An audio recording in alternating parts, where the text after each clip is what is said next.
guys, I have a confession to make, which is that in the last month or so, I have not been reading. I have been going through a really tough period with my job. I'm a teacher, and I'm also trying to do my comprehensive examination papers for my PhD, and it's just been a lot. I've been going through some pretty significant health things, so I really just haven't been able to read. But what I have been doing is I have been watching a lot of documentaries. Now, a lot of it has been really ridiculous true crime.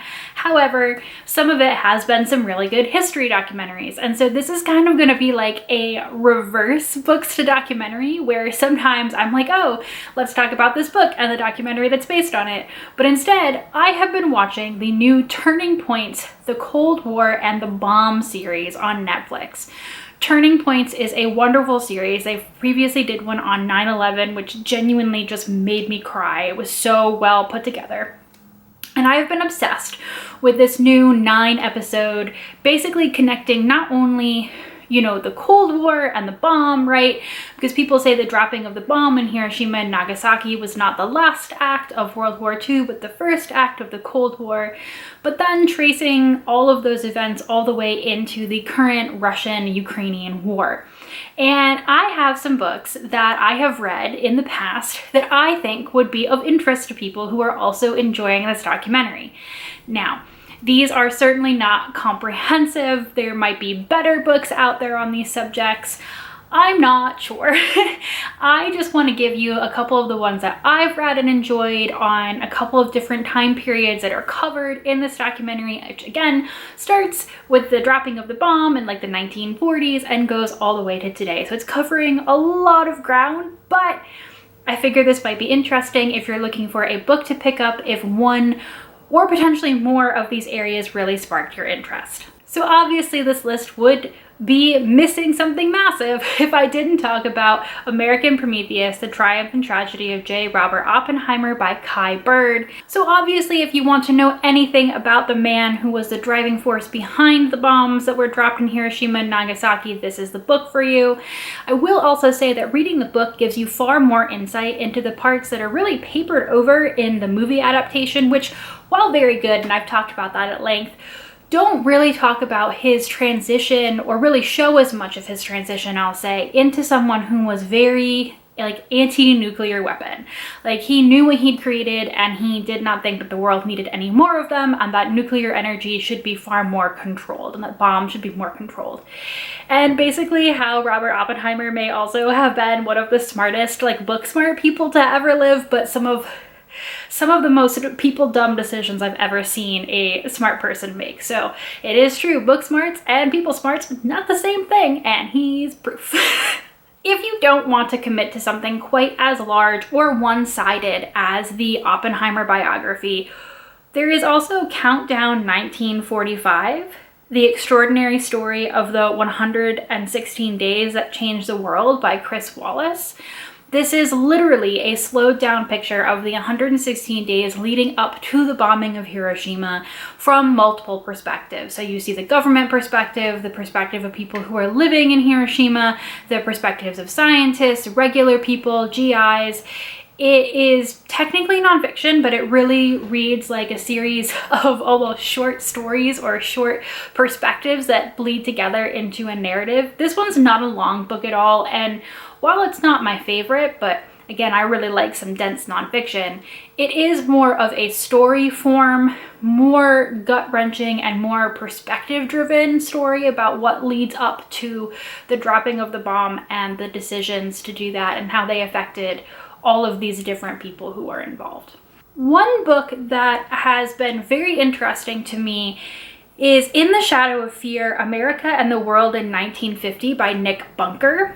This is a book that really slows down the year of like 1949 into 1950 as America is adjusting to the end of World War II and what the nuclear reality means, but also Mao and China is really kicking things up, and there's labor unrest in America, and basically America trying to transition off of war footing, but also like living in this new world where nothing is as it was before World War II. It is a very, very interesting take. Don't really see usually like nonfiction that really slows down one specific period of time like this to really give you a sense of the major players of that year, which in like a biography or a nonfiction, something that is like skipping over that year is like one in many, might not tell you about. So if you are interested in a book that really slows down that year and what happens after, essentially, this is a really good choice. Moving forward a little bit to the wall in Berlin now being up, there is a book by Ian McGregor called Checkpoint Charlie: The Cold War, the Berlin Wall, and the Most Dangerous Place on Earth. And again, if you're looking for interesting history that focuses on a place and stories that happen around this place, Checkpoint Charlie is the most famous checkpoint in the Berlin Wall, like one of the few places where people were allowed to cross, mostly on our side.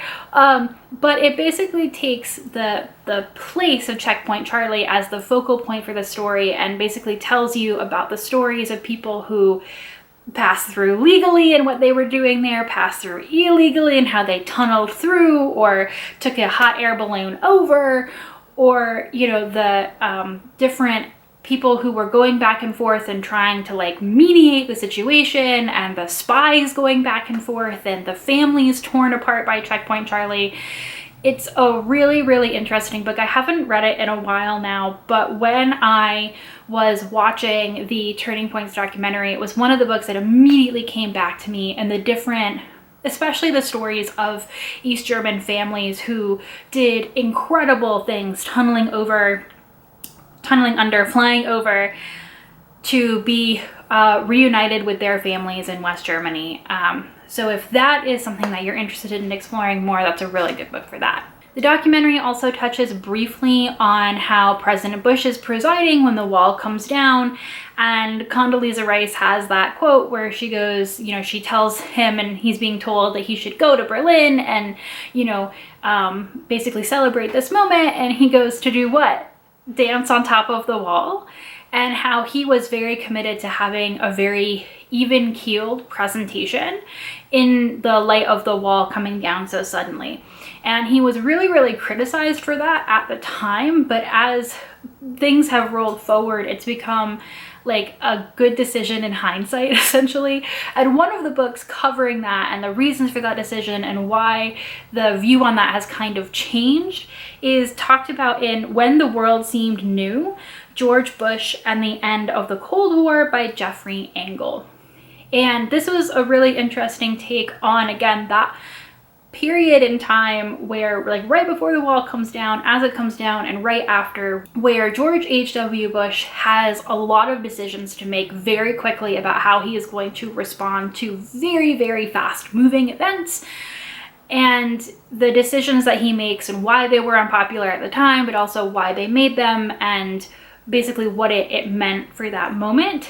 And it's a very interesting take that I certainly hadn't heard before I had read this book, and really enjoyed because of that.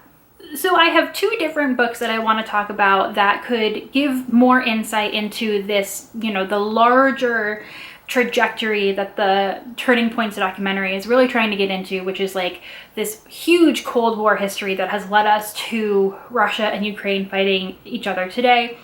And the first is a more like technically nonfiction book called Not 1 Inch: America, Russia, and the Making of Post-Cold War Stalemate by Marie Sarraute.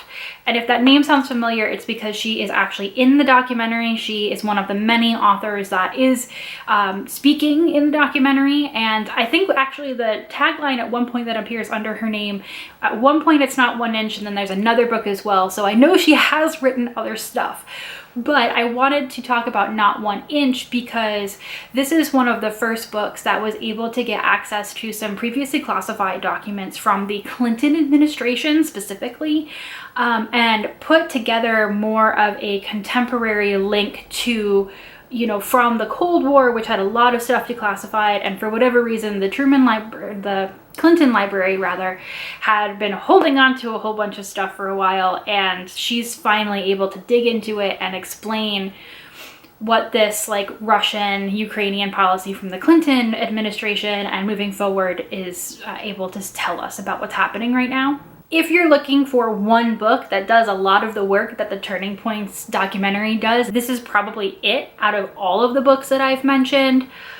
It's really interesting. I unfortunately listened to it at a time when my brain was just like not all the way on, so I feel like it's one of those books that I almost need to listen to again to really fully understand. But if you're really looking for like, I just want to pick up one book, please, I think this would be it.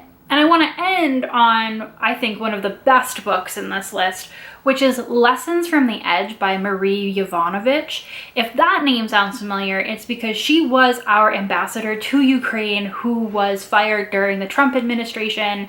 She testified during his first impeachment. So her name had quite a lot of, public recognition from that. But prior to all of this happening, she was a career State Department employee who specialized in Russia and former Soviet Union countries. And so many of her postings from the time she first entered the State Department were in different formerly Soviet occupied countries. And so her life story also really pieces together in a very personal way. Again, it's just through one lens, right? It's not going to be the historical like detail and breadth you'll get from, for example, Not One Inch, but her personal story through these countries, watching them kind of like growing and exploring their options and how different countries dealt with different things, and leading up to her multiple stints in Ukraine. And specifically what she was dealing with when she was there before she was fired, and how that really on a personal individual level kind of leads us to where we are today with the war. So I really enjoyed the book. I had requested it as a whim from a library. I had been tired of the denser nonfiction that I was listening to, and I was like, oh, I know her name for some reason. And so I just kind of put it on hold. I didn't expect much from it, and I really, really, really enjoyed it. I gave it like 5 stars. So I wanted to end this on a really high note, on a very recent note for books that I've read. But again, we've got some for like the making of the bomb and what happens there, and the aftermath with my books in 1950, Checkpoint Charlie, the end of the Cold War, leading up to these 2 books that have been specifically written in the last 5 years or less.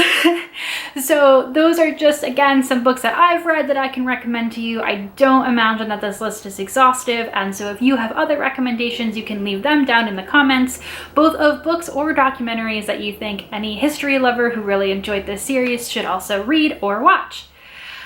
Hopefully the next time you see me, I will have read something new, but I'm just trying to hold it together, guys. So I'll see you then. Bye.